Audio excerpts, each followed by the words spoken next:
আসসালামু আলাইকুম এভরিওয়ান, আশা করলাম আপনারা সবাই অনেক বেশি ভালো আছেন। আলহামদুলিল্লাহ আমিও ভালো আছি। আর নতুন একটা ব্লগ নিয়ে গেলাম। আসলে একটা আছে ঈদের দিনের একটু ক্লিপ। আমার বাড়ি তারা মসজিদ থেকে আইসেন 8:30টার সময়, গেছিলো 7:30 8টার সময়, 9টার সময়। আর ঈদ মানে সকাল সকাল উঠে যায়। তো আর ও লাগে আমার বোন তেন যাইতে গিয়া।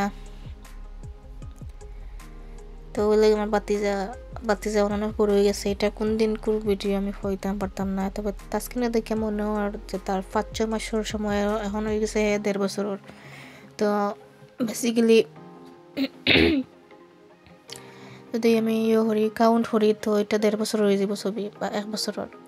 আর এটা হয়েছে আমরা ফাঁকঘর, মানে কিলাহান হয়েছে। এটা চাইছিলাম একটু নতুন মেরামত করতাম। তো আসলে আমরা যেহেতু অনেক রান্না বাড়াও হয় চুই না, অপরিষ্কার তা বই স্বাভাবিক। আর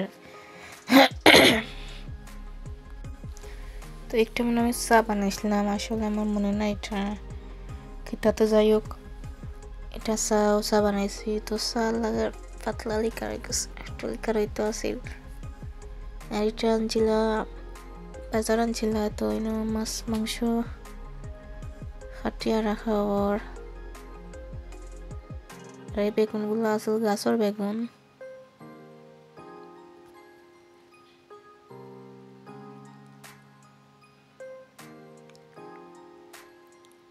আর ইনার লেরহানি আসিল।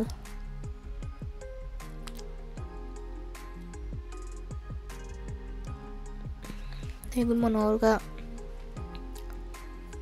মশা করে রাখলে মানে ইজি হয়, তাড়াতাড়ি কুইক বার করে রান্না যায়।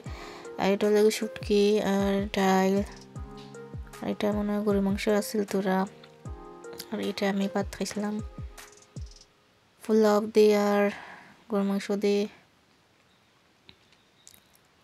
আমার আজকের ব্লগটা এই পর্যন্ত। সবাই ভালো থাকবে। আসসালামু আলাইকুম।